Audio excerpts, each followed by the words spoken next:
한 주를 믿음으로 사셨습니까? 어떤 의미에서는 우리가 살았던 한 주가 오늘 우리가 보는 이 드보라의 노래처럼, 그러니까 어제와 오늘 봤던 그 노래처럼 하나님의 은혜를 노래처럼 이렇게 찬양할 수 있다면 하나님이 기뻐하실 것이고 여러분의 한 주도 정리가 되어질 줄로 믿습니다. 저는 이 노래를 보면서 하나님 앞에 우리가 해야 될 것은 매일 또 매주 또 매월 매년 또 우리가 평생을 찬송하고 높이는 일인 줄로 믿습니다. 우리에게 행하신 하나님의 역사를 찬송할 수밖에 없는 여러분 되시기를 주 예수 그리스도 이름으로 축원드립니다. 자, 사사기 5장 13절부터 31절을 보겠습니다. 지금 사사기 5장은 하나님께서 이스라엘을 위하여 행하신 구원에 대해서, 다시 말하면 가나안 왕 야빈과 군대 장관 시스라의 그 심한 학대와 압제 속에서 구원하셨음을 찬양하는 노래가 지금 실려 있습니다. 어제 1절부터 12절을 봤고 오늘 13절부터 31절을 보겠습니다. 길게 사실 있는 거라서 우리가 이것을 어떤 의미에서는 좀 이렇게 굵직하게 볼 수 있으면 좋겠습니다. 23절부터 27절까지를 한 목소리로 합독하고 보겠습니다. 다시 합독하겠습니다. 여호와의 사자의 말씀에 메로스를 저주하라. 너희가 거듭거듭 그 주민들을 저주할 것은 그들이 와서 여호와를 돕지 아니하며 여호와를 도와 용사를 치지 아니함이니라 하시도다. 개인 사람 헤벨의 아내 야엘은 다른 여인들보다 복을 받을 것이니 장막에 있는 여인들보다 더욱 복을 받을 것이로다. 시스라가 물을 구하며 우유를 주되 곧 엉긴 우유를 귀한 그릇에 담아 주었고 손으로 장막 말뚝을 잡으며 오른손에 일꾼들의 방망이를 들고 시스라를 쳐서 그의 머리를 뚫 때 곧 그의 관자놀이를 꿰뚫었도다. 그가 그의 발 아래 구부러지며 엎드려지고 쓰러졌고 그의 발 아래 구부러져 엎드려져서 그 구부러진 곳에 엎드려져 죽었도다. 아멘. 하나님의 역사죠, 그죠? 이 부분에 대해서 이제 볼 건데요. 13절부터 18절까지를 먼저 좀 보려고 합니다. 시작에 그때에 그럽니다. 바로 가나안 왕 야빈의 군대 장관 시스라의 병거와 싸울 그때에를 말합니다. 그때 이스라엘의 중요한 지파들은 사실은 이 전쟁을 돕지 않았습니다. 그런데도 사실 여호와께서 싸우셨기에 이길 수가 있었습니다. 그래서 남은 귀인과 백성이 내려왔다라고 얘기하지 않습니까? 사실 시스라와 싸웠던 기손강 전투에 참가한 지파들과 참가하지 않은 지파가 있는데 이 전쟁에 스불론 지파, 납달리 지파 이 중심으로 에브라임과 베냐민, 마길로 표현된 므낫세 그리고 이사갈 지파가 참전했습니다. 그래서 남은 귀인이란 말은 이런 분들이 내려왔다 이 말이겠죠. 그러나 루벤 지파, 갓 지파, 단 지파 그리고 아셀 지파는 참전하지 않았습니다. 이 부분에 대해서 지금 찬송으로 지금 노래를 하고 있는 것입니다. 그래서 에브라임에게서 또 이사갈에게서 막 이런 식으로 또 루벤 막 이렇게 이 쭉 이야기가 나오고 있는 게 그런 겁니다. 사실요, 이스라엘은 운명 공동체, 신앙 공동체, 언약 공동체입니다. 그래서 한 지파의 고통이나 불행은 곧 이스라엘 전체의 고통과 불행과 같은 거기 때문에 가서 같이 싸우고 같이 해야 되는데 그러지 않았다는 것입니다. 지금 이 정도로 이스라엘이 지금 무너져 가고 있는 상황에서 하나님은 납달리와 스불론과 관계된 몇 지파들을 통하여 승리하게 하셨다는 부분들을 지금 드보라가 찬양하고 있는 거고요. 19절부터 22절을 보면요. 이 지금 왕들이 와서 싸울 때에 가나안 왕들이 무깃도 물과 다낙에서 싸웠으나 이런 얘기가 나옵니다. 이게 지금 왕들이 나오고 가나안 왕들이 나오잖아요. 그래서 하솔 왕 야빈을 중심으로 북부 가나안의 여러 도시 국가들이 동맹을 맺어가지고 그 동맹으로 이렇게 사실은 가나안 왕 야빈이 대표적인 왕이 된 거고요. 그리고 그것을 군대 장관 시스라가 지휘하게 되었다는 얘기를 하고 있는 겁니다. 그들의 힘이 강했기 때문에 이스라엘을 압제했고, 그들이 대표적인 어떤 이 무기또, 그리고 또 다낙에서 막 귀한 걸 한 것처럼 보이잖아요. 근데 사실은, 그들이 그렇게 대단해 보였지만, 결국은 이 기손강 전투에서의 이전과 이후로 그들의 상황이 달라집니다. 그 이전에는 가나안 왕 야빈이 20년 동안 이스라엘을 다스렸지만, 학대했지만, 이제 이 기손에서 벌어진 전쟁을 그 이후로는 그들에게 뭡니까? 이스라엘에게 진멸당해 버리는 그런 상황이 되어졌다는 것을 지금 쭉 노래하고 있는 것입니다. 그래서 결국은 이스라엘과의 전쟁에서 더 이상 아무것도 탈취하지 못했다라고 하고요.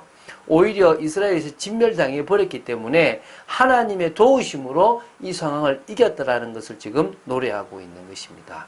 여기에 보면 21절에 이 나옵니다. 기손강이 심한 폭우와 또 일순간에 범람했던 그 모든 것들로 인해서 시스라 군대가 한 번에 휩쓸려 갔다는 것을 과장적인 표현으로 해놨고요. 22절은 그래서 그것 때문에 군마가 빨리 달리는 것은 싸움을 향해 달려간 게 아니라 오히려 도망가는 것으로 열심히 달려가서 말굽소리가 땅을 울렸다는 것으로 지금 표현해놨다는 것입니다. 지금 이걸 좀 여러분들이 읽어보면 되는데 다 읽으면 너무 기니까 그냥 이렇게 내용들을 설명합니다. 23절부터 27절까지는요. 그러는 중에 이제 메로스를 저주하라라고 얘기가 나옵니다. 어떤 의미에서는요. 메로스의 주민들을 저주하라라고 여호와의 사자가 와서 이야기하는 것과 24절부터 27절까지에 나오는 야엘은 또 복을 받은 사람이다. 복이다라는 이야기를 하고 있습니다. 비교하고 있는 거죠. 그 전쟁에 나가야 될 사람 중에서 나가지 않은 사람들에게는 저주가 당연하고 왜? 여호와를 돕지 아니했으니까. 그러나 믿음으로 그 시스라를 죽이는 일에 쓰임받았던 헤벨의 아내 야엘은 다른 여인들보다 복을 받는 게 당연하다는 이야기를 지금 하고 있습니다.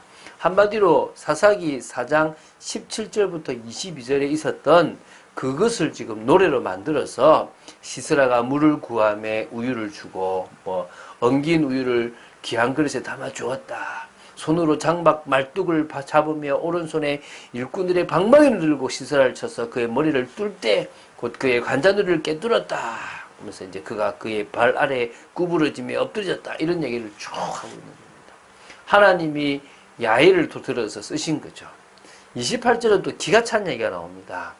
이게 무슨 얘기냐면요. 시스라가 죽고 시스라의 군대가 오지 않잖아요.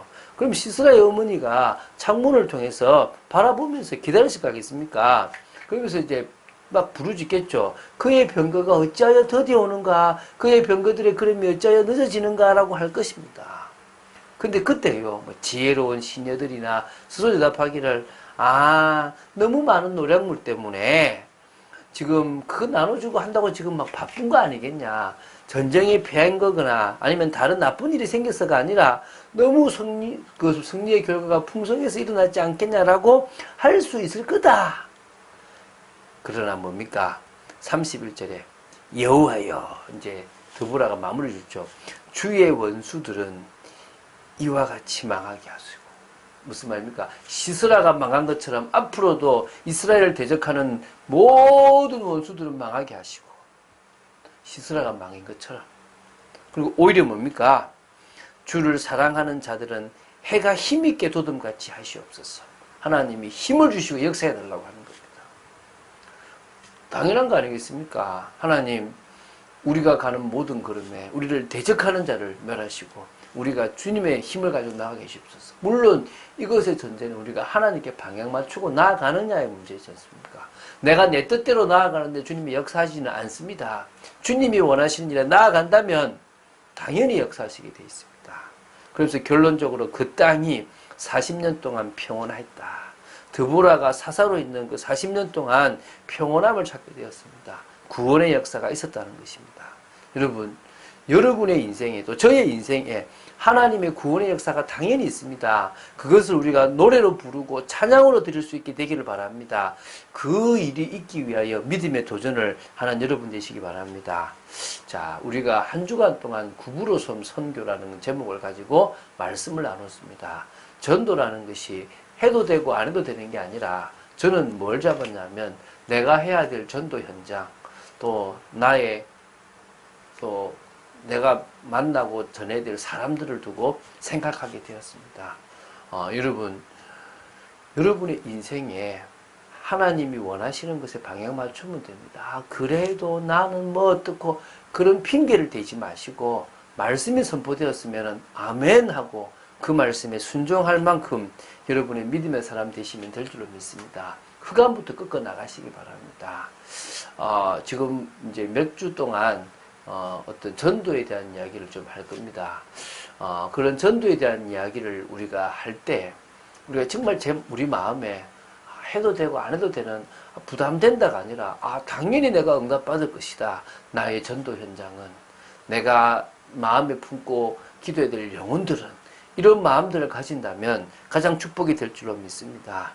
그게 바로 예틀을 깬 목회자, 예틀을 깬 전도자입니다. 나를 깨버리고 삶의 틀을 깨버리고 잘못된 교회 틀을 깨버린다면 우리는 하나님이 기뻐하시는 교회의 모습을 찾게 될 줄로 믿습니다. 그런 응답을 누리는 여러분 되시기를 주 예수 그리스도 이름으로 축원드립니다. 주는 그리스도시요 살아계신 하나님의 아들이심을 고백합니다. 저희들도 저희들의 삶의 역사하신 하나님의 역사를 노래하며 고백하는 믿음의 사람, 찬양의 사람 되기를 원합니다. 아버지 하나님, 이번 주간도 지켜주심을 감사하고 저희들 삶의 역사하심을 감사합니다.